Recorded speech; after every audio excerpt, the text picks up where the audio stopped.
18:47 minutos, arrancamos en otro bloque más de la Resistencia. Coméntanos, Rami, ¿con qué continuamos? Vamos a hablar de lo que se va a cumplir próximamente el 15 de agosto, que son los 50 años del famoso Nixon Shock, que habíamos estado tratando un poquito el tema, ¿te acordás que hace unos días por Twitch? Así que bueno, se van a cumplir 50 años en un momento de una situación económica que se está viviendo a nivel mundial y sobre todo en Estados Unidos, como venimos hablando también, con algunas complicaciones en todos los niveles. Y bueno, recordar un poco de que estos 50 años también pueden significar un nuevo cambio en el sistema económico y sobre todo en la potencia principal de Estados Unidos, que es Estados Unidos justamente. Y esto podría llevar a algún cambio severo a través de, ya sea de una forma gradual, como podría llegar a ocurrir, o de alguna forma más drástica. Es importante. Sí, decime. No, un sistema que está totalmente al borde del colapso, ¿no? Exactamente. Y que, bueno, le recordamos a la gente que esto de lo que estamos hablando lo veníamos hablando en Twitch, que nosotros transmitimos además de por acá por la radio, transmitimos en twitch.tv/la-resistencia durante la semana, y además se suben los videos al canal de YouTube, youtube.com/la-resistencia radio. Exactamente.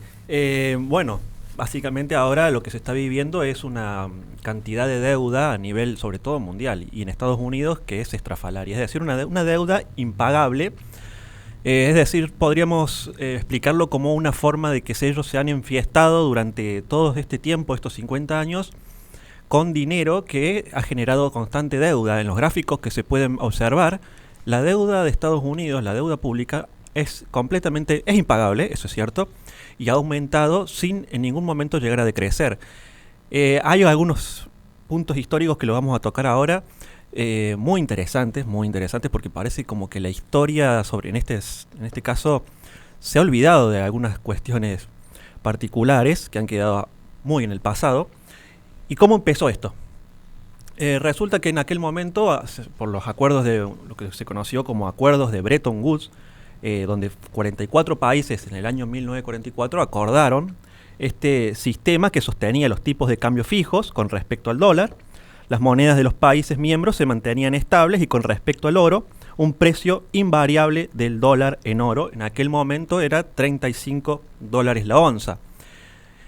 En el año 44, cuando ya la guerra se estaba definiendo, bueno, ellos marcaron lo que fue este nuevo ordenamiento mundial económico, entre estos 44 países, entre los que estaba Estados Unidos, obviamente, y Estados Unidos el principal acaparador, digamos, de oro de muchísimos de estos países, justamente, que estaban ahí en la Reserva Federal.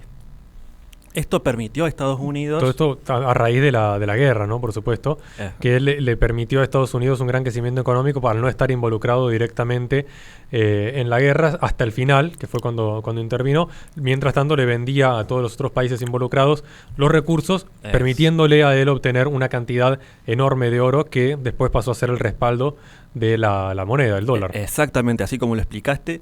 Y bueno, Estados Unidos se veía beneficiado de toda esta cantidad de oro, hasta que se desató un caso muy especial que fue el de Francia, y ahí fue cuando comienza esta debacle de este sistema que ellos habían impuesto, porque, bueno, cuando termina la guerra había un general llamado Charles de Gaulle que decía, bueno, usted señor perdió la guerra, usted ha perdido la guerra. Incluso Roosevelt lo menospreciaba junto con Churchill, y decían que, bueno, que le había perdido la guerra, que él no...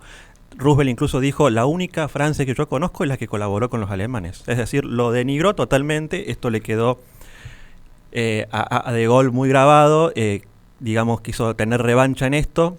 Y acá en Argentina se dio un caso particular, entre un paréntesis, digamos, estaba lo que era, ¿no es cierto?, en aquel momento ni yanquis ni marxistas, ¿no es cierto?, en el caso del peronismo acá. Y bueno, el peronismo tomó en este caso a De Gaulle. Bienvenido De Gaulle a la tercera posición, le decían en aquel momento, y cuando De Gaulle visita el país lo reciben con cánticos de Perón, De Gaulle, tercera posición. Bueno, eso era lo que en aquel momento se estaba desenvolviendo históricamente, un hecho que hizo que Francia, en este caso De Gaulle, cuando se convierte en presidente, él ya había visto, ya tenía experiencia y muy, digamos, específicamente lo que fue la crisis de la República de Weimar en Alemania, con esa hiperinflación que voló por los aires en aquel momento después de la Primera Guerra Mundial. Y en 1965 se da un discurso de Gaulle muy importante, eso lo quiero leer textualmente. En 1965 él dice: el hecho de que muchos países acepten como principio que los dólares sean tan buenos como el oro, conduce a los estadounidenses a endeudarse gratis a expensas de otros países, lo que veníamos hablando, ¿no es cierto? Porque lo que Estados Unidos debe, lo paga, al menos en parte, con un dinero que solo ellos pueden emitir. 1965, se estaba adelantando muchísimos años. Ante las graves consecuencias de una crisis, veamos la actualidad, creemos que se deben tomar las medidas a tiempo. Para evitarla, consideramos necesario que el comercio internacional se establezca sobre un patrón monetario indiscutible y que no lleve la marca de un país en particular, Estados Unidos. Y dice, ¿qué patrón? La verdad es que no se puede imaginar otro patrón que no sea el oro, dice él. Bueno, ahí, 2 años después, 1967, ya De Gaulle, era la época de la guerra de Vietnam, etcétera, dice, ordena a Washington que retire las tropas estadounidenses en Francia, que estaban allí desde el fin de la Segunda Guerra Mundial. Ahí empieza la revancha de Gaulle. Dice, así que me la dieron antes, bueno, ahora se las voy a cobrar. E hizo notar a los norteamericanos que sus gastos militares, con Vietnam en este caso a la cabeza en aquel momento, los estaban llevando a gastar más de lo que ganaban. Ahí empezamos, ¿no? Gastás más de lo que vos ganás. Y denunció públicamente que la Reserva Federal imprimía dólares sospechosos. Mirá, la época que estamos hablando... Sin respaldo sería. Exactamente. El dinero fiat, el fiduciario, que es por decreto establecido por el gobierno. Tanto que se habla, viste, del dinero que emite el gobierno, que es papel y bueno, ¿no es cierto? Eso es a raíz justamente de que el gobierno de Estados Unidos estaba teniendo un gasto público sobredimensionado, tanto en la guerra como en infraestructura, obra pública, etcétera. Estaba teniendo una cantidad de dinero excesivo que en su momento estaba respaldado por el oro, pero vos podías obtener el oro a cambio de los dólares, justamente por el patrón oro que tenías en la moneda, pero se les estaba terminando la cantidad de oro que tenían en deuda, ¿no? Sí. Y, por supuesto, bueno, lo que seguís contando ahora. Las épocas del baby boom, del famoso, bueno, todo esto que decís vos justamente, las infraestructuras, el gasto desmedido. Y el primer golpe que da es reclamarle a Estados Unidos que devolviera de inmediato las reservas francesas en dólares en lingotes de oro. Estados Unidos no quería para nada, no le gustó para nada esto, pero no le quedaba otra. Acuerdos de Bretton Woods, te damos tus dólares, dame los lingotes. Le tuvo que devolver el oro por valor de 300.000 millones de dólares. En aquel momento este rumor comenzó a circular y decenas de países comenzaron a reclamar lo mismo, porque veían algo que podía avecinarse de acuerdo a lo que el Charles de Gaulle decía. Como pasó acá en Argentina con un tal Corralito. Sí, y aparte incluso no solamente este oro, que es de lo que desde luego se le reclamó a Estados Unidos, sino que también había oro, hay historias respecto al oro, incluso de Argentina, que muy oscuras, que no se sabe a dónde han ido a parar algunas reservas, han desaparecido. Bueno, luego en 1968, un año después, se habían llevado 1/3 de las reservas. En este caso, se instala en aquel momento la sombra de la devaluación en Estados Unidos, es decir, una crisis económica que podría desatarse, a lo que cual le tocó justo a Richard Nixon, le tocó el problema y no le quedó otra, entonces por eso aparece su nombre ahí.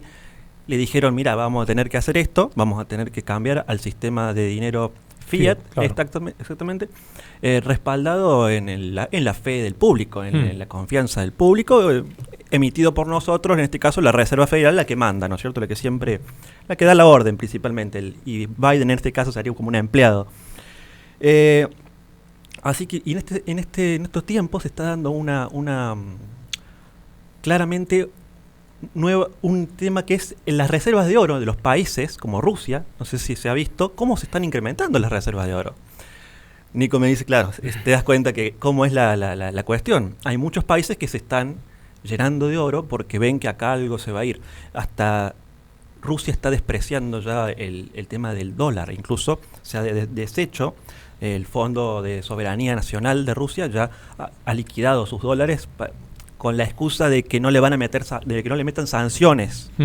Pero bueno, hay algo, yo creo que Rusia es muy viva en este sentido. Y no solamente los países, sino también los bancos están teniendo una compra masiva de oro para sostenerse a sí mismos, que uno se puede dar cuenta en la diferencia entre la compra y la venta.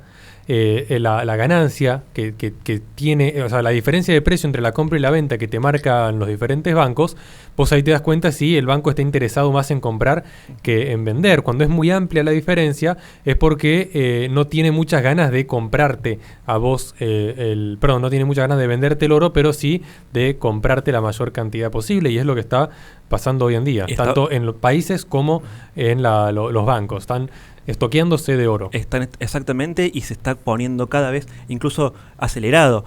Hay una frase, sacada de la película de Alicia en el País de las Maravillas, donde dice que la Reina Roja dice: para quedarte donde estás tienes que correr lo más rápido que puedas. Y eso es el caso de lo que se está haciendo el sistema actual.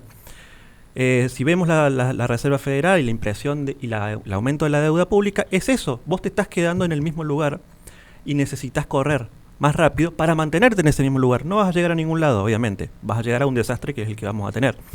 Dice, si querés ir a otro sitio, deberás correr por lo menos 2 veces más rápido. ¿Qué es lo que está ocurriendo? Cuando se desata la crisis actual, la pandemia, etcétera, la deuda pública de Estados Unidos salta por los aires en el año 2020. Le agarra el gobierno de Trump. Trump ya decía, ya desde antes, año 2019, 2018, y mucho antes incluso, él ya decía, tenía un plan para que en su segundo mandato él hiciera este cambio, porque este cambio ahora lo van a hacer los que están mandando, digamos, los dueños de esto, con Biden como empleado. En cambio, Trump lo que quería era llegar al patrón oro, pero a su manera.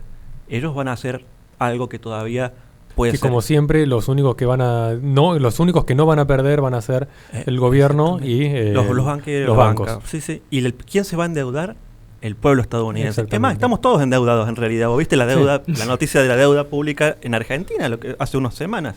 Sí, porque de hecho nuestra deuda es en dólares y el respaldo de nuestra moneda también está en el dólar. Está en el dólar. Y al igual en un montón de países también su respaldo está en el dólar. ¿Qué va a pasar cuando el dólar se venga abajo? Va a ser una caída en cadena. Es decir, y los que estamos endeudados va a salir, como podría ser el Foro Económico Mundial, el FMI, van a decir, estamos muy endeudados, señores ciudadanos del mundo, necesitamos pagar la deuda pública, la que imprimió la Reserva Federal, los señores, ¿no es cierto?, que tienen la máquina, y aquí nosotros les debemos a ellos entonces.